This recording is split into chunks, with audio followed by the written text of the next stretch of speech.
पंकज बंदना पद पंकज बंदना सिमरो अंगद दोख निकंदना दोख निकंदना अमरदास गुर हृदय हो हृदय हो श्री गुरु रामदास गुण गावो श्री गुरु रामदास गुण गावो गुरु अर्जन विघ्नन के नाशक विघ्नन के नाशक गुरु हर गोविंद शुभ मत प्रकाशक शुभ मत प्रकाशक गुरु हर राय नमो कर जोरी नमो कर जोरी गुरु हर कृष्ण मनाय मोरी मनाय मोरी तेग बहादुर परम कृपाला जी परम कृपाला गुरु गोविंद सिंह बेचाला गुरु गोविंद सिंह बेचाला तनोतरा पुर पुन पुन सीसा जी पुन पुन सीसा बंदो बार बार जगदीशा बंदो बार बार जगदीशा श्री गुरु तेग बहादुर महाराज जी ने पावन इतिहासिक स्थान गुरुद्वारा शीशगंज साहिब विखे श्री गुरु ग्रंथ साहिब महाराज जी की पावन पवित्र हजूरी अंदर सुभाईमान गुरु प्यारी साध संगत जी महाराज माणिक्य ने साध संग स्नेहम सत्यम सुख्यम बसंत नानक दुनिया दे विच होर जिन्ने भी स्नेह हैं जिन्नियां भी वस्तुआं नूं मनुख प्यार करता है उसका प्यार सदैवी नहीं रहिंदा एक लिमिटेड समय तो बाद वो प्यार उठ जाता है वैसे तो बाणी दे विच महाराज ये भी कहते हैं मनुख या तो भैड़ा बोल बोले तावी प्रीत टुट जाती है या सच बोलते तावी प्रीत टुट जाती है टूटे नेहों के बोल है सही जदों सच बोलता है मनुख सच्चाई ते चलता है दुनिया उदों भी मनुख दे नाल प्रेम तोड़ लेंदी है क्योंकि सच्चाई ते तुरन वाला मनुख अपनी जिंदगी दे विच इतना सूक्ष्म हो जाता है इतना गंभीर हो जाता है उसनों पता लग जाता है मेरे द्वारा किए हुए एक एक कर्म का प्रतिकर्म मैनू अवश्य भुगतना पएगा ऐसे मनुष्य को ये पता लग जाता है मेरे द्वारा जो भी कर्म किया जा रहा है उसका प्रतिकर्म मैनू जरूर मिलेगा ताई करके भावें उसनू बड़ियां यातनावां सहन करनियां पैण पर वो मनुष्य अवश्य जरूरी तौर पर सच ही बोलता है ਜਾਂ ਕਈ ਵਾਰੀ ਮਨੁੱਖ ਕਿਸੇ ਨੂੰ ਮਾੜਾ ਬੋਲ ਦੇਵੇ ਤਾਂ ਵੀ ਪ੍ਰੀਤ ਟੁੱਟ ਜਾਂਦੀ ਹੈ।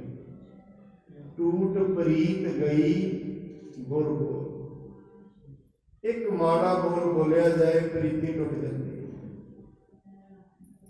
ਭਾਵੇਂ 10 ਸਾਲਾਂ ਦਾ ਪਿਆਰ ਹੈ, ਭਾਵੇਂ 15 ਸਾਲਾਂ ਦਾ ਪਿਆਰ ਹੈ, ਇੱਕ ਮਾੜਾ ਬੋਲ 15 ਸਾਲਾਂ ਦੇ ਪਿਆਰ ਨੂੰ ਤੋੜ ਦਿੰਦਾ। ਇੱਕ ਝੂਠਾ ਬੋਲ, ਕਾਲਪਨਿਕ ਬੋਲ ਪ੍ਰੀਤ ਨੂੰ ਤੋੜ ਦਿੰਦਾ ਹੈ। ਇਸ ਕਰਕੇ ਮਹਾਰਾਜ ਕਹਿੰਦੇ ਨੇ ਉੱਥੇ ਤੇ ਪ੍ਰੀਤ ਟੁੱਟ ਜਾਂਦੀ ਹੈ, ਪਰ ਸਾਧ ਸੰਗ ਦੀ ਜਿਹੜੀ ਪ੍ਰੀਤ ਹੈ ਉਹ ਸੱਚੀ ਹੈ, ਕਿਉਂਕਿ ਇਹ ਵਾਲੀ ਪ੍ਰੀਤ ਮਨੁੱਖ ਦੇ ਨਾਲ ਨਿਭਣੀ ਹੈ।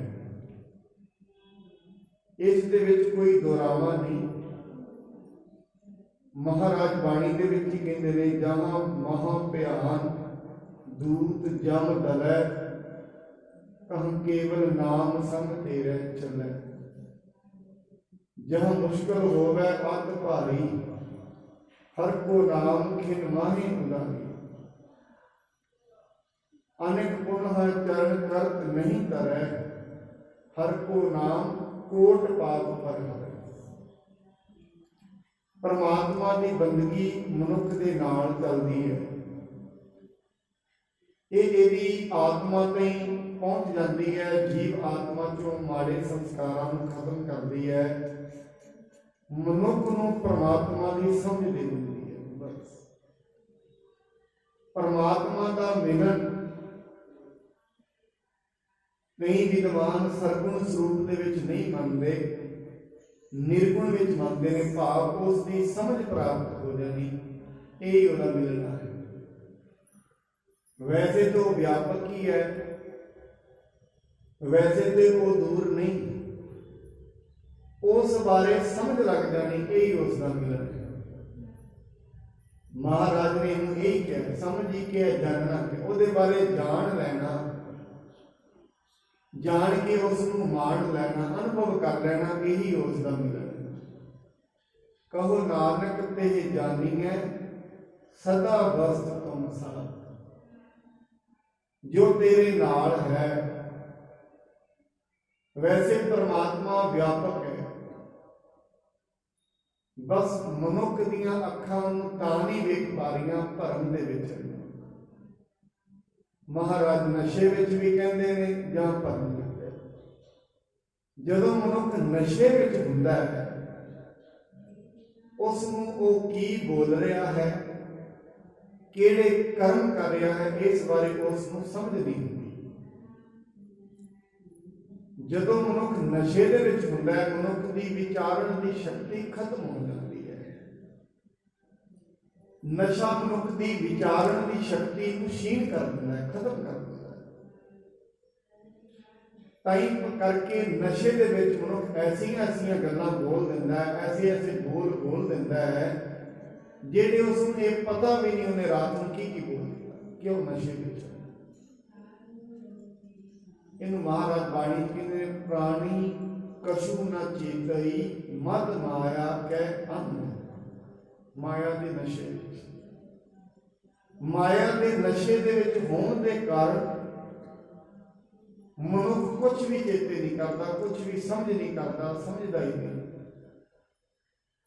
भावें परमात्मा इहदे नाल ही है, हमेशा इहदे नाल ही रहिंदा है, पर उसका मिलन क्यों नहीं? क्योंकि नशे विच है, भरम विच है। और भरम भुलिया नूं मार्ग नहीं मिलिया। महाराज ने जदों असीं भुले हुंदे हां, भुले मार्ग नहीं मिलता। सो सत संगत का जिहड़ा स्नेह है ये सच्चा है, ते जिहड़े इस स्नेह दे विच वसदे ने वो हमेशा आनंदित रहंदे ने। जिहड़े सच्चाई नूं धारण करदे ने वो आनंदित रहंदे ने, दुखी नहीं। भावें उन्हां ते हज़ारां मुश्किलां भी आ जाण, फिर भी आनंदित। उन्हां दे आनंद विच कोई फर्क नहीं। शारीरिक तौर ते ਤੱਤੀ ਤਵੀ ਵੀ ਉਹਨਾਂ ਦੇ ਆਨੰਦ ਨੂੰ ਫਿੱਕਾ ਨਹੀਂ ਕਰਦੀ। ਉਹਨਾਂ ਦੇ ਸਰੀਰ ਦੇ ਧੜ ਤੇ ਸਿਰ ਅਲੱਗ-ਅਲੱਗ ਹੋ ਜਾਂਦੇ ਨੇ, ਸੀਸ ਤੇ ਧੜ ਵੱਖੋ ਵੱਖਰੇ ਹੋ ਜਾਂਦੇ ਨੇ, ਆਨੰਦ ਵਿੱਚ ਕੋਈ ਫਰਕ ਨਹੀਂ। ਸਰੀਰ ਦੋ ਫਾੜ ਹੋ ਜਾਂਦਾ ਹੈ ਆਰੇ ਦੇ ਨਾਲ, ਆਨੰਦ ਵਿੱਚ ਕੋਈ ਫਰਕ ਨਹੀਂ। ਇਨ ਬਾਣੀ ਦੇ ਵਿੱਚ ਜੋ ਨਾਲ ਦੁੱਖ ਮੈਂ ਦੁੱਖ ਨਹੀਂ ਮੰਨ, ਸੁਖ ਸਨੇਹ ਅਰ ਭੈ ਨਹੀਂ ਜਾਕੈ, ਕੰਚਨ ਮੱਟੀ ਮਨ, ਐਸਾ ਮਨੁੱਖ ਹੋ। ਸੋ ਮਹਾਰਾਜ ਬਾਣੀ ਦੇ ਵਿੱਚ ਸਾਧ ਸੰਗ ਸਨੇਹਮ ਸਤਿਅਮ ਸੱਚਾ, ਸੁਖਿਅੰ ਬਸੰਤ ਨਾਨਕਾ, ਜਿਹੜੇ ਸੱਚਾਈ ਦੇ ਵਿੱਚ ਜਿਉਂਦੇ ਨੇ ਉਹ ਹਮੇਸ਼ਾ ਆਨੰਦ ਵਿੱਚ ਜਿਉਂਦੇ ਨੇ। ਨਾਨਕ ਜੀ ਇਹ ਗੱਲ ਕਹਿੰਦੇ। ਔਰ ਮਹਾਰਾਜ ਇਹ ਵੀ ਕਹਿੰਦੇ ਨੇ ਤ੍ਰਿਗੰਤ ਮਾਤ ਪਿਤਾ ਸਨੇਹ, ਤ੍ਰਿਗੰਤ ਸਨੇਹ ਭਰਾਤ ਮਨ। ਭਾਵੇਂ ਕਿ ਪਰਿਵਾਰ ਦਾ ਪਿਆਰ ਹੈ ਪਰ ਇਹ ਪਿਆਰ ਸਦੀਵੀ ਨਹੀਂ ਹੈ। ਮਹਾਰਾਜ ਇਹ ਵੀ ਕਹਿੰਦੇ ਨੇ ਮਾਇਆ ਦੇ ਵਿੱਚ ਮਾਇਆ ਦੇ ਵਿੱਚ ਰਹਿੰਦੇ ਆ, ਮਾਇਆ ਦੇ ਮੋਹ ਵਿੱਚ ਨਾ। ਮਾਇਆ ਨਾ ਕਿਸੇ ਨੇ ਅੱਧ ਤੇ ਛੱਡੀ ਹੈ, ਨਾ ਕੋਈ ਤਿਆਗ ਸਕਦਾ ਹੈ। ਉਵੇਂ ਵੈਸੇ ਗੱਲਾਂ ਉੱਤੋਂ ਕਰ ਸਕਦਾ ਹੈ, ਮਾਇਆ ਦਾ ਤਿਆਗੀ ਕੋਈ ਨਹੀਂ। ਕਬੀਰ ਸਾਹਿਬ ਜੀ ਕਹਿੰਦੇ ਕਹੋ ਕਬੀਰ ਜਿਸ ਉਦਰ ਤਿਸ ਮਾਇਆ, ਜਿਸ ਦੇ ਪੇਟ ਲੱਗਿਆ ਹੋਇਆ ਸਮਝੋ ਉਹ ਮਾਇਆ ਵਿੱਚ ਹੀ ਜੀ ਰਿਹਾ। ਭੋਜਨ ਖਾਣਾ ਇਹ ਵੀ ਮਾਇਆ ਹੈ। ਸੋ ਕੱਲ ਤੇ ਅਸੀਂ ਇਹ ਸ਼੍ਰਵਣ ਕੀਤਾ ਸੀ ਗੁਰੂ ਰਾਮਦਾਸ ਜੀ, ਜਿਨ੍ਹਾਂ ਨੇ ਨਿਸ਼ਚਿਤ ਜਗ੍ਹਾ ਦਾ ਚੁਣਾਵ ਕਰਕੇ ਥੋੜੇ ਘਰ ਬਣਵਾਏ ਨੇ ਅੰਮ੍ਰਿਤਸਰ ਦੇ ਵਿੱਚ। ਹੁਣ ਅੱਗੇ ਜਿਵੇਂ ਸਰੋਵਰ ਦੀ ਖੋਜ ਕਰਦੇ ਨੇ, ਉਹਦੇ ਵਿੱਚੋਂ ਮਿੱਟੀ ਨੂੰ ਖਣਵਾਉਂਦੇ ਨੇ, ਪਟਵਾਉਂਦੇ ਹਨ।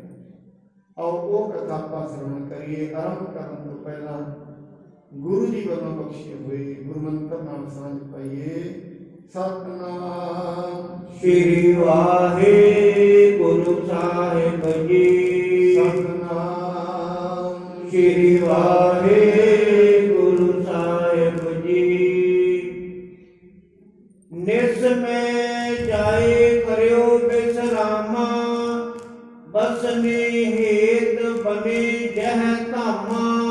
ਮਹਾਰਾਜ ਜੀ ਜਦੋਂ ਰਾਤ ਪੈਂਦੀ ਹੈ, ਦਿਨ ਦੇ ਵਿੱਚ ਸੇਵਾ ਹੁੰਦੀ ਹੈ, ਰਾਤ ਨੂੰ ਜਿਹੜੇ ਵਿਸ਼ਰਾਮ ਕਰਨ ਵਾਸਤੇ ਘਰ ਬਣਾਏ ਹੋਏ ਹਨ ਉਹਨਾਂ ਵਿੱਚ ਜਾ ਕੇ ਵਿਸ਼ਰਾਮ ਕਰਦੇ ਹਨ। ਜਾਮ ਜਾਮਨੀ ਜਾਗਰਤ ਭਏ, ਸੋਚੋ ਸਨਾਨ ਆਦ ਸਭ ਕਏ। ਜਦੋਂ ਪਹਿਰ ਰਾਤ ਰਹਿ ਜਾਂਦੀ ਹੈ ਫਿਰ ਉੱਠ ਖਲੋਂਦੇ ਨੇ, ਸਾਰੇ ਸੋਚ ਇਸ਼ਨਾਨ ਕਰਦੇ ਹਨ। ਇਸ਼ਨਾਨ ਕਰਕੇ ਆਪਣੇ ਕਾਰਜਾਂ ਤੇ ਲੱਗ ਜਾਂਦੇ ਹਨ। ਭਏ ਪ੍ਰਕਾਸ਼ ਮਿਟਿਓ ਅੰਧਕਾਰਾ, ਸਰ ਕਾਰਜ ਕੋ ਤਬਹਿ ਵਿਚਾਰਾ। ਜਦੋਂ ਅੰਧੇਰਾ ਮਿਟ ਜਾਂਦਾ ਹੈ, ਲੋ ਲੱਗ ਜਾਂਦੀ ਹੈ, ਸੂਰਜ ਉੱਤੇ ਹੋ ਜਾਂਦਾ ਹੈ, ਨਾਲ ਦੀ ਨਾਲ ਜੋ ਸਰੋਵਰ ਦਾ ਕਾਰਜ ਹੈ, ਸੇਵਾ ਹੈ, ਉਹ ਆਰੰਭ ਕਰ ਦਿੱਤੀ ਜਾਂਦੀ ਹੈ। ਬਹੁ ਮਿਸ਼ਟਾਨ ਅਨਾਮਨ ਕੀਨਾ, ਸੀਖਿਅਨ ਤੇ ਉਚਵਾਏ ਸੋ ਲੀਨਾ। ਬਹੁਤ ਜ਼ਿਆਦਾ ਮਿਸ਼ਟਾਨ ਪਦਾਰਥ ਲਿਆਂਦਾ ਗਿਆ ਹੈ, ਮਠਿਆਈਆਂ ਇਤਿਆਦਿਕ ਲਿਆਂਦੀਆਂ ਗਈਆਂ ਤਾਂ ਜੋ ਜਿਹੜੇ ਸਿੱਖ ਹਨ ਉਹਨਾਂ ਨੂੰ ਖਵਾਈਆਂ ਜਾਣ। ਬ੍ਰਿੰਦ ਮਜੂਰ ਜੋ ਹੁਦੇ ਅਗਾਰੇ, ਤਿੰਨ ਜੁਤ ਅਪਰ ਸਮੂਹ ਭਾਰੇ।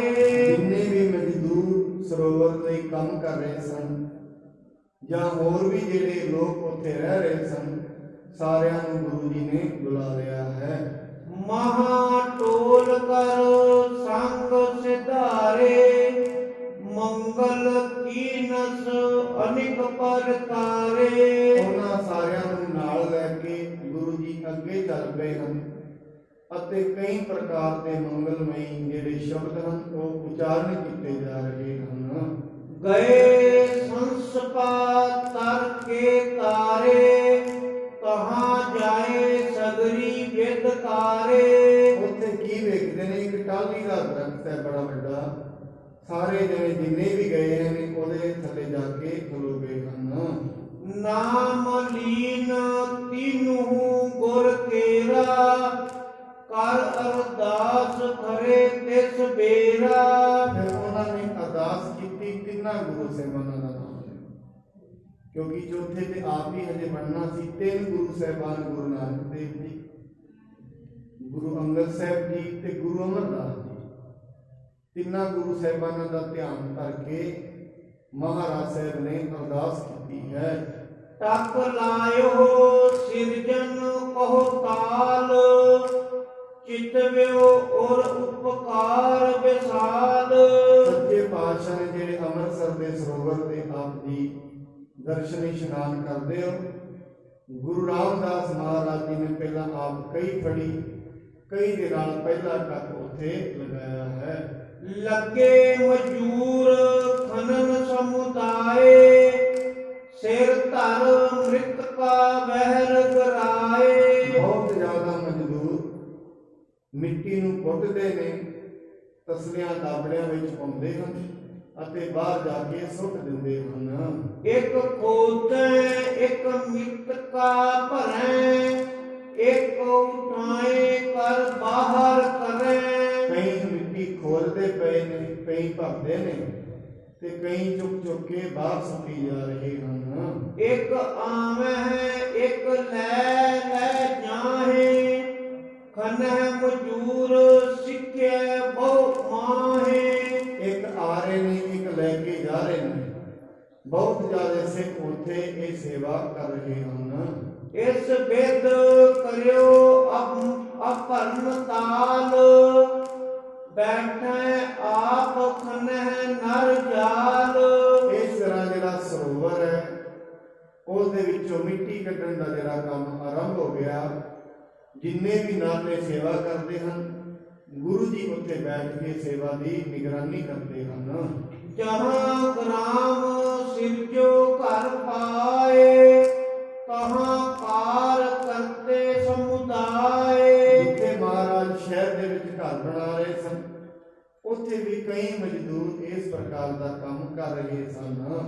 ਨਿਤ ਪ੍ਰਤ ਸਕਲ ਲੋਗ ਤਿਸ ਸਥਾਨ, ਕਾਰ ਸੁਧਾਰਤ ਸਫਲ ਸੁਜਾਨ। ਨਿਤਾ ਪ੍ਰਤ ਅਨੇਕਾਂ ਹੀ ਲੋਕ ਸੋਹਣੀਆਂ ਸੋਹਣੀਆਂ ਕਾਰਾਂ ਚੰਗੀ ਤਰ੍ਹਾਂ ਨਾਲ ਸੁਧਾਰ ਕੇ ਸਫਲ ਸੇਵਾ ਉੱਥੇ ਕਰ ਰਹੇ ਹਨ। ਕੇਤਕ ਦਿਵਸ ਮਹਿ ਕੇਤਕ ਕਰਿਓ, ਦਰਸ਼ਨ ਕੋ ਪੁਨ ਹਿਤ ਧਰਿਓ। ਕਾਫੀ ਦਿਨਾਂ ਤਾਈਂ ਬਹੁਤ ਜ਼ਿਆਦਾ ਕੰਮ ਗੁਰੂ ਜੀ ਨੇ ਕਰਵਾਇਆ ਹੈ। ਫਿਰ ਉਹਨਾਂ ਦਾ ਦਿਲ ਕੀਤਾ ਹੁਣ ਮੈਂ ਆਪਣੇ ਗੁਰੂ ਦੇ ਦਰਸ਼ਨ ਕਰਕੇ ਆਵਾਂ। ਫਿਰ ਉਹ ਗੁਰੂ ਸਾਹਿਬ ਜੀ ਦੇ ਦਰਸ਼ਨ ਕਰਨ ਲਈ ਗੋਇੰਦਵਾਲ ਸਾਹਿਬ ਜਾਣਾ ਚਾਹੁੰਦੇ ਹਨ। ਗੋਇੰਦਵਾਲ ਕੀਨ ਪ੍ਰਸਥਾਨਾ, ਜਹ ਸ਼੍ਰੀ ਅਮਰਦਾਸ ਥਿਤ ਥਾਨਾ। ਉਹ ਚਾਹੁੰਦੇ ਨੇ, ਨਾਲ ਨਾਲ ਉਹਨਾਂ ਨੇ ਗੋਇੰਦਵਾਲ ਸਾਹਿਬ ਪ੍ਰਸਥਾਨ ਕਰ ਦਿੱਤਾ, ਜਿੱਥੇ ਗੁਰੂ ਅਮਰਦਾਸ ਜੀ ਮਹਾਰਾਜ ਵਿਰਾਜ ਰਹੇ ਹਨ। ਕੇਤਕ ਲੋਕ ਬਸਾਏ ਗ੍ਰਾਮ, ਬਸਨ ਲੱਗੇ ਰਚ ਆਪਣੇ ਧਾਮ। ਬੜੇ ਲੋਕਾਂ ਨੂੰ ਮਹਾਰਾਜ ਜੀ ਨੇ ਉੱਥੇ ਵਸਾਇਆ, ਬਹੁਤ ਜ਼ਿਆਦਾ ਲੋਕ ਉੱਥੇ ਵਸ ਰਹੇ ਹਨ। ਤਬ ਸ੍ਰੀ ਰਾਮਦਾਸ ਚੱਲ ਗਏ, ਚਰਨ ਕਮਲ ਗੁਰ ਬੰਦਤ ਭਏ। ਫਿਰ ਗੁਰੂ ਰਾਮਦਾਸ ਜੀ ਚੱਲ ਕੇ ਗੁਰੂ ਅਮਰਦਾਸ ਜੀ ਦੇ ਕੋਲ ਗਏ ਅਤੇ ਜਾ ਕੇ ਉਹਨਾਂ ਦੇ ਚਰਨਾਂ ਵਿੱਚ ਮੱਥਾ ਟੇਕਿਆ ਹੈ। ਸਗਰੀ ਕਾਰ ਕਰੀ ਸੁਖ ਬਤਾਈ, ਸਦਨ ਗ੍ਰਾਮ ਸਿਰਜੇ ਸਮੁਦਾਈ। ਜੋ ਵੀ ਉਹਨਾਂ ਨੇ ਕਾਰਜ ਕੀਤਾ ਹੈ, ਸਾਰੇ ਕਾਰਜ ਦੀ ਜਾਣਕਾਰੀ ਗੁਰੂ ਸਾਹਿਬ ਨੂੰ ਦਿੱਤੀ। ਕਿਵੇਂ ਕਿਵੇਂ ਘਰ ਬਣਾਏ ਹਨ, ਇਸ ਪ੍ਰਕਾਰ ਦੀ ਸਾਰੀ ਜਾਣਕਾਰੀ ਗੁਰੂ ਜੀ ਨੂੰ ਦੱਸ ਰਹੇ ਹਨ। ਤਾਲ ਪੁਛਕ ਖਨਮਾਵਨ ਕੀਨਾ, ਜਥਾ ਹੁਕਮ ਰਾਵਰ ਨੇ ਦੀਨਾ। ਮਹਾਰਾਜ ਜਿਵੇਂ ਤੁਸੀਂ ਹੁਕਮ ਕੀਤਾ ਸੀ, ਉਸ ਤਰੀਕੇ ਨਾਲ ਜਿਹੜਾ ਅਸੀਂ ਸਰੋਵਰ ਹੈ ਉਹਨੂੰ ਖਨਮਾਉਣਾ ਕੀਤਾ ਹੈ। ਸੁਣ ਸ੍ਰੀ ਅਮਰਦਾਸ ਧਰ ਧਿਆਨਾ, ਭਵਿੱਖਿਅਤ ਸਭ ਹੀ ਜਾਨਾ। ਫਿਰ ਗੁਰੂ ਅਮਰਦਾਸ ਮਹਾਰਾਜ ਜੀ ਨੇ ਧਿਆਨ ਧਰਿਆ।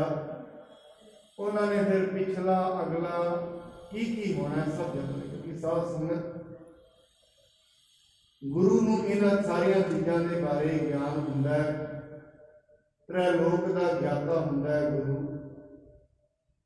ਜੋ ਵੀ ਮਨੁੱਖ ਪਰਮਾਤਮਾ ਦੀ ਬੰਦਗੀ ਕਰਦਾ ਹੈ, ਬ੍ਰਹਮ ਗਿਆਨ ਵਿੱਚ ਪਹੁੰਚ ਜਾਂਦਾ ਹੈ, ਉਹਨੂੰ ਫਿਰ ਤਿੰਨਾਂ ਕਾਲਾਂ ਦਾ ਪਤਾ ਲੱਗ ਜਾਂਦਾ ਹੈ।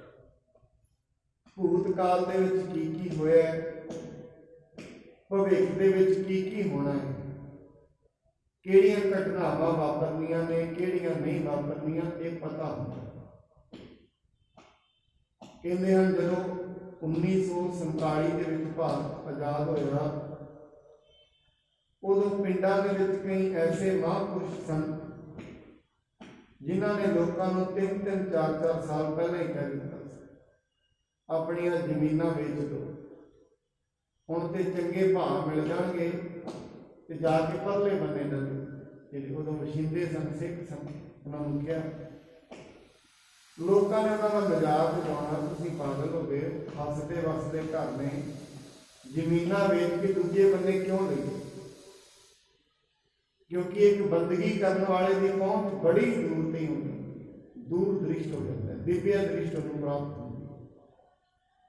ਭਾਵੇਂ ਇੰਨੀ ਬੰਦਗੀ, ਇੰਨਾ ਅਭਿਆਸ ਅੱਜ ਕੋਈ ਨਹੀਂ ਕਰਦਾ, ਤਾਂ ਕਰਕੇ ਮਨੁੱਖ ਨੂੰ ਐਸਾ ਲੱਗਦਾ ਐਸਾ ਹੋ ਹੀ ਨਹੀਂ ਸਕਦਾ।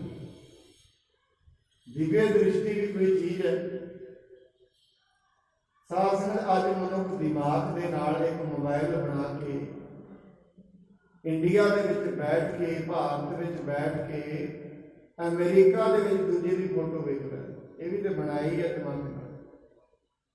ਜਿਹੜੇ ਬਜ਼ੁਰਗ ਅੱਜ ਤੋਂ 200 ਸਾਲ ਪਹਿਲਾਂ ਇਹ ਧਰਤੀ ਤੇ ਜੀਵਿਤ ਸਨ, ਜੇ ਉਹ ਅੱਜ ਆ ਜਾਣ ਇਸ ਦੁਨੀਆ ਨੂੰ ਵੇਖ ਕੇ ਇੱਕ ਵਾਰ ਤੇ ਸਹਿਮ ਜਾਣਗੇ, ਸ਼ਾਇਦ ਡਰ ਕੇ ਭੱਜ ਜਾਣ। ਐਸੀ ਦੁਨੀਆ, ਇੱਕ ਮਨੁੱਖ ਇੱਥੇ ਬੈਠਾ ਦੂਜੀ ਥਾਂ ਤੇ ਗੱਲਾਂ ਕਰ ਰਿਹਾ। ਯਾਦ ਰੱਖਣਾ, ਉਹ ਇਸ ਚੀਜ਼ ਨੂੰ ਐਕਸੈਪਟ ਨਹੀਂ ਕਰ ਪਾਉਣਗੇ। ਕਾਰਨ ਕੀ ਹੈ? ਉਸ ਦਾ ਕਾਰਨ ਇੱਕੋ ਹੀ ਹੈ, ਉਹਨਾਂ ਦੀ ਬੁੱਧੀ ਤੋਂ ਦੂਰ ਦੀਆਂ ਗੱਲਾਂ। ਐਵੇਂ ਕੁਝ ਗੱਲਾਂ ਐਸੀਆਂ ਹੁੰਦੀਆਂ ਨੇ, ਕਿਉਂਕਿ ਮਨੁੱਖ ਦੀ ਆਪੋ ਆਪਣੀ ਬੁੱਧੀ ਹੈ। ਜਿਤਨਾ ਕੁ ਮਨੁੱਖ ਦਾ ਦਿਮਾਗ ਹੈ, ਉਤਨੀ ਚੀਜ਼ ਉਹਦੇ ਸਮਝ ਵਿੱਚ ਆਉਂਦੀ ਹੈ।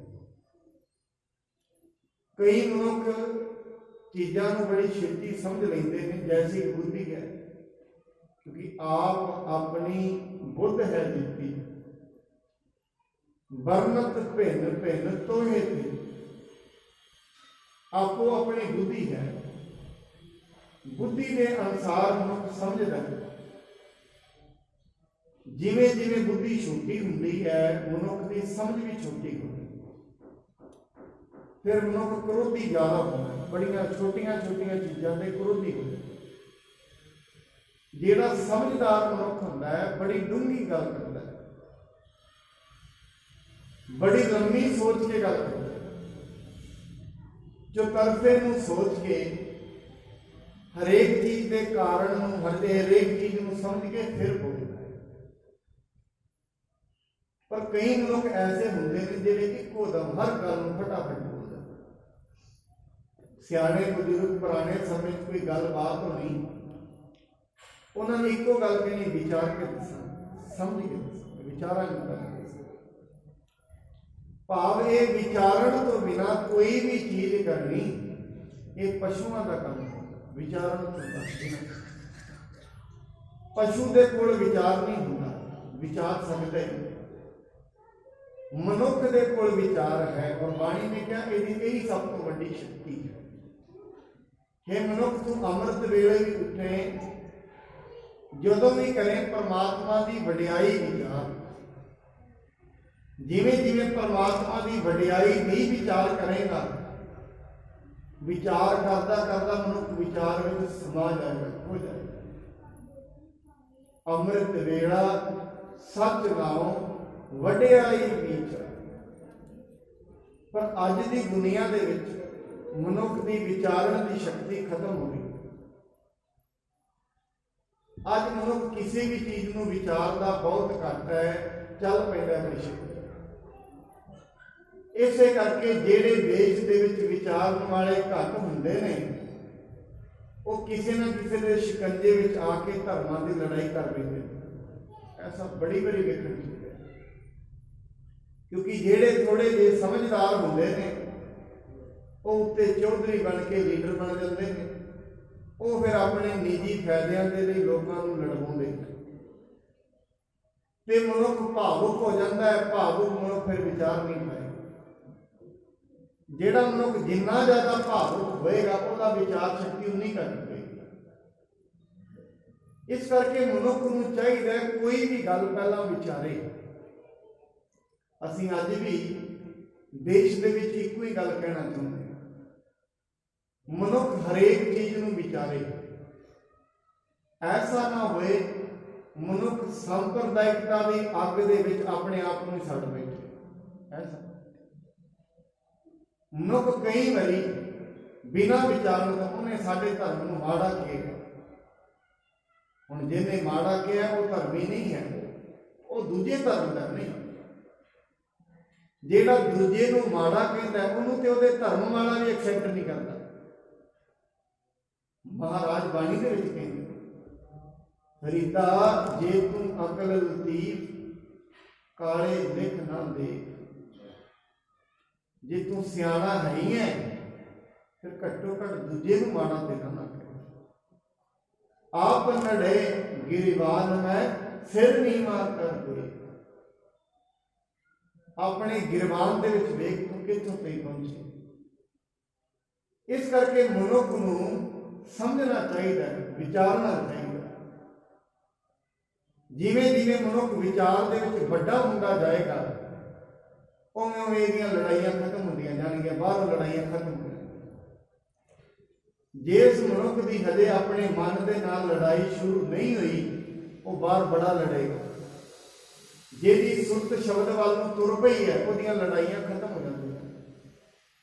ਬਾਣੀ ਦੇ ਵਿੱਚ ਸ਼ਬਦ ਹੈ, ਨਾ ਕੋ ਵੈਰੀ ਨਹੀਂ ਬਿਗਾਨਾ ਸਗਲ ਸੰਗ ਹਮ ਕੋ ਬਣਾਈ। ਵਿਸਰ ਗਈ ਸਭ ਤਾਤ ਪਰਾਈ ਜਬ ਤੇ ਸਾਧ ਸੰਗਤ ਹੋਏ ਪਾਈ। ਨਾ ਕੋ ਵੈਰੀ ਨਹੀਂ ਬਿਗਾਨਾ, ਨਾ ਹੁਣ ਕੋਈ ਵੈਰੀ ਹੈ ਤੇ ਨਾ ਕੋਈ ਬਿਗਾਨਾ, ਸਾਰੇ ਹੀ ਆਪਣੇ। ਉਹਨੂੰ ਇਹ ਸਮਝ ਲੱਗ ਜਾਂਦੀ।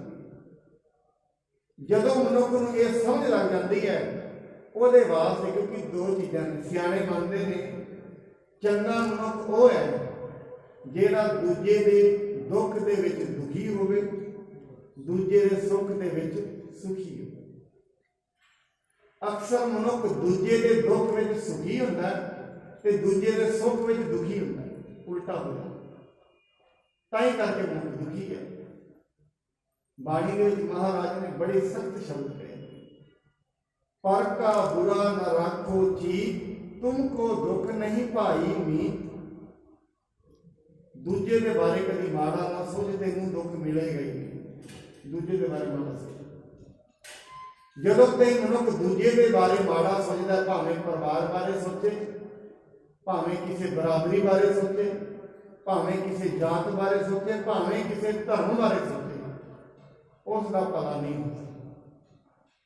ਜਿਸ ਅੰਦਰ ਤਾਤ ਪਰਾਈ ਹੋਵੇ ਤਿਸ ਦਾ ਕਦੇ ਨਾ ਹੋਵੀ ਭਲਾ, ਉਹਦਾ ਕਦੇ ਭਲਾ ਨਹੀਂ।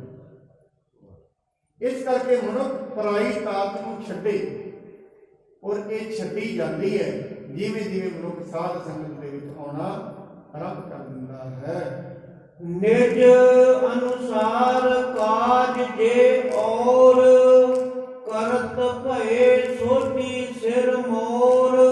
ਇਹ ਸੱਚੇ ਪਾਤਸ਼ਾਹ ਜੀ ਤੁਹਾਡੇ ਅਨੁਸਾਰ, ਆਪਣੀ ਮਰਜ਼ੀ ਅਨੁਸਾਰ ਸੋਢੀਆਂ ਦੇ ਸਰਤਾਜ ਗੁਰੂ ਜੀ ਗੁਰੂ ਰਾਮਦਾਸ ਜੀ ਜੋ ਵੀ ਕਾਰਜ ਉਹ ਵੇਖਦੇ ਹਨ ਆਪਣੀ ਮਰਜ਼ੀ ਦੇ ਅਨੁਸਾਰ ਕਰ ਰਹੇ ਹਨ।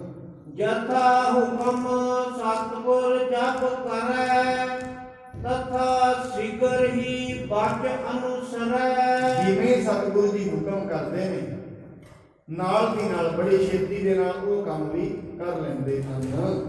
ਨਿਸ ਦਿਨ ਇੱਕ ਸੇਵਾ ਕੇ ਤਤਪਰ ਅਪਰ ਨਹੀਂ ਕਿਮ ਬਾਛਾ ਔਰ ਧਰ। ਕਿਉਂਕਿ ਗੁਰੂ ਸਾਹਿਬ ਜੀ ਦਿਨ ਰਾਤ ਸੇਵਾ ਲਈ ਤਿਆਰ ਰਹਿੰਦੇ ਨੇ ਤੇ ਹਿਰਦੇ ਦੇ ਵਿੱਚ ਕੋਈ ਹੋਰ ਇੱਛਾ ਨਹੀਂ ਕਰਦਾ। ਹੁਣ ਕਈ ਵਾਰੀ ਤੇ ਗੁਰੂ ਸਾਹਿਬ ਸੇਵਾ ਦੱਸਦੇ ਨੇ ਤੇ ਕਈ ਵਾਰੀ ਮਨੁੱਖ ਨੂੰ ਸੇਵਾ ਆਪ ਹੀ ਪਤਾ ਲੱਗ ਜਾਂਦੀ ਹੈ ਵੀ ਇੱਥੇ ਆਹ ਚੀਜ਼ ਗਲਤ ਹੈ, ਮੈਨੂੰ ਆਹ ਕਰ ਦੇਣੀ ਚਾਹੀਦੀ ਹੈ। ਸਾਧ ਸੰਗਤ ਇੱਕ ਵਾਰੀ ਗੁਰੂ ਸਾਹਿਬ ਜੀ ਦੇ ਕੋਲ ਐਵੇਂ ਇੱਕ ਸਿੱਖ ਰਹਿੰਦਾ ਸੀ। ਉਹਨੇ ਕੀ ਕਰਨਾ, ਲੰਗਰ ਪ੍ਰਸ਼ਾਦਾ ਤੇ ਛਕਣਾ, ਸੇਵਾ ਕੋਈ ਨਾ ਕਰਨੀ। ਬਾਬਾ ਬੁੱਢਾ ਜੀ ਇਤਿਹਾਸਕ ਵੱਡੇ ਸਿੱਖਾਂ ਨੇ ਉਹਨੂੰ ਕਹਿਣਾ, ਕਹਿੰਦੇ ਭਾਈ ਤੂੰ ਸੇਵਾ ਕਰਿਆ ਕਰ, ਸੇਵਾ ਦਾ ਲਾਭ। ਕਹਿੰਦਾ ਨਹੀਂ, ਤੁਹਾਡੇ ਅਨੁਸਾਰ ਨਹੀਂ ਮੈਂ ਕਰਨੀ, ਜਦੋਂ ਗੁਰੂ ਜੀ ਕਹਿਣਗੇ ਮੈਂ ਤੇ ਉਦੋਂ ਕਰਨੀ ਹੈ। ਮੈਂ ਗੁਰੂ ਦਾ ਹੁਕਮ ਮੰਨਣਾ, ਤੁਹਾਡਾ ਤਾਂ ਨਾ ਮੰਨਣਾ। ਜਿਹੜੇ ਗੁਰਸਿੱਖ ਨੇ ਉਹ ਵੀ ਗੁਰੂ ਦੇ ਹੀ ਪਿਆਰੇ ਹੁੰਦੇ ਨੇ, ਨਹੀਂ ਮੰਨੇ। ਇਹ ਗੱਲ ਜਾਂਦਿਆਂ ਜਾਂਦਿਆਂ ਗੁਰੂ ਸਾਹਿਬ ਨੂੰ ਪਤਾ ਲੱਗ ਗਿਆ। ਹੁਣ ਸਾਧ ਸੰਗਤ ਗੁਰੂ ਸਾਹਿਬ ਨੂੰ ਪਤਾ ਲੱਗੀ। ਗੁਰੂ ਸਾਹਿਬ ਮਹਾਰਾਜ ਜੀ ਕਹਿੰਦੇ ਨੇ ਕਿ ਇਹ ਸਿੱਖ ਜਿਹੜਾ ਕਰਨਾ ਹੀ ਨਹੀਂ ਚਾਹੁੰਦਾ, ਜਾਣ ਕੇ ਐਸੀ ਗੱਲ ਕਰਦਾ ਨਹੀਂ। ਜਿਹੜਾ ਨਿਮਰਤਾ ਦੇ ਵਿੱਚ ਹੋਏਗਾ ਉਹ ਤੇ ਸੇਵਾ ਜਿਹੜੀ ਕਹਿਣੀ ਉਹ ਕਰ ਦੇਗਾ। ਗੁਰੂ ਸਾਹਿਬ ਇੱਕ ਦਿਨ ਕਹਿੰਦੇ ਨੇ, ਕਹਿੰਦੇ ਮਹਾਰਾਜ ਮੈਨੂੰ ਕੋਈ ਹੁਕਮ ਦਿਓ ਮੈਂ ਸੇਵਾ ਕਰਾਂ। ਮਹਾਰਾਜ ਕਹਿੰਦੇ ਤੇਰੇ ਵਾਸਤੇ ਇੱਕ ਹੀ ਹੁਕਮ ਹੈ, ਜੰਗਲ ਵਿੱਚ ਜਾ, ਅੱਗ ਲਗਾ ਦੇ ਵਿੱਚ ਸੜ ਜਾ। ਇਹ ਹੁਕਮ ਮਹਾਰਾਜ ਰੋਜ਼ ਕਹਿੰਦਾ ਸੀ ਨਾ, ਮੈਂ ਤਾਂ ਗੁਰੂ ਦੀ ਗੱਲ ਮੰਨਣੀ ਹੈ, ਸਿੱਖਾਂ ਦੀ ਗੱਲ ਨਹੀਂ ਮੰਨਣੀ। ਜੰਗਲ ਵਿੱਚ ਗਿਆ, ਜਾਂਦਿਆਂ ਅੱਗ ਲਗਾ ਲਈ ਤੇ ਅੱਗ ਤੇ ਜਲਾ ਲਈ। ਮਰਨ ਨੂੰ ਕਿਹਦਾ ਦਿਲ ਕਰੇ, ਕਿਉਂਕਿ ਉੱਤੋਂ ਉੱਤੋਂ ਹੀ ਮਨੁੱਖ ਕਹਿੰਦਾ ਮੈਂ ਬੜਾ ਪ੍ਰੇਮ ਕਰਦਾ ਗੁਰੂ ਨਾਲ। ਹੁਣ ਜਦੋਂ ਕੋਈ ਗੁਰੂ ਪਰਚਾ ਪਾ ਦਿੰਦਾ ਫਿਰ ਉਸ ਕਸਵੱਟੀ ਤੇ ਕੋਈ ਪੂਰਾ ਉਤਰਦਾ। ਕਬੀਰ ਕਸੌਟੀ ਰਾਮ ਕੀ ਝੂਠਾ ਟਿਕੈ ਨਾ। ਪਰਮਾਤਮਾ ਦੀ ਗੁਰੂ ਦੀ ਕਸਵੱਟੀ ਤੇ ਕੋਈ ਖਲੋਂਦਾ, ਹਰੇਕ ਨਹੀਂ ਖਲੋ ਸਕਦਾ।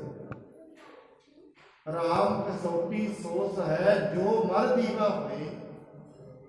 ਜਿਹਨੇ ਆਪਣੀਆਂ ਇੱਛਾਵਾਂ ਨੂੰ ਮਾਰ ਲਿਆ, ਹਮੇਸ਼ਾ ਗੁਰੂ ਦੀ ਗੱਲ ਤੇ ਚੱਲਿਆ, ਉਹ ਕਸੌਟੀਆਂ ਸਹਿ ਜਾਂਦਾ ਹੈ, ਕਿਉਂਕਿ ਉੱਤੇ ਸੋਨੇ ਵਰਗਾ ਹੋ ਜਾਂਦਾ ਹੈ। ਅੱਗੇ ਜਲਾ ਲਈ, ਇੰਨੇ ਵਿੱਚ ਇੱਕ ਚੋਰ ਭੱਜਿਆ ਆਇਆ ਪਿੱਛੇ। ਕਹਿੰਦਾ ਕੀ ਗੱਲ ਹੈ ਸਿੱਖਾ? ਕਹਿੰਦੇ ਗੁਰੂ ਨੇ ਹੁਕਮ ਕੀਤਾ ਇਹਦੇ ਸੜ ਕੇ ਮਰ ਜਾ, ਮੇਰਾ ਦਿਲ ਨਹੀਂ ਕਰਦਾ। ਕਹਿੰਦੇ ਅੱਛਾ ਉਸ ਗੁਰੂ ਸਾਹਿਬ ਨੂੰ, ਚੋਰ ਕਿਤੇ ਗੁਰੂ ਸਾਹਿਬ ਦੀ ਮੈਨੂੰ ਪਤਾ ਸੀ। ਕਹਿੰਦਾ ਇਹ ਧਨ ਹੈ ਚੋਰੀ ਦਾ, ਤੂੰ ਇਹ ਫੜ ਤੇ ਬਚਨ ਮੈਨੂੰ ਦੇ ਦੇ ਗੁਰੂ ਦਾ। ਕਹਿੰਦੇ ਠੀਕ ਹੈ। ਉਹ ਧਨ ਦੇ ਬਦਲੇ, ਚੋਰੀ ਦੇ ਧਨ ਬਦਲੇ ਬਚਨ ਦੇ ਦਿੱਤਾ। ਉਹ ਚੋਰ ਨੇ ਕਹਿੰਦੇ ਮਾਰੀ ਛਾਲ, ਮੁਕਤ ਹੋ ਗਿਆ ਗੁਰੂ ਦੇ ਬਚਨ।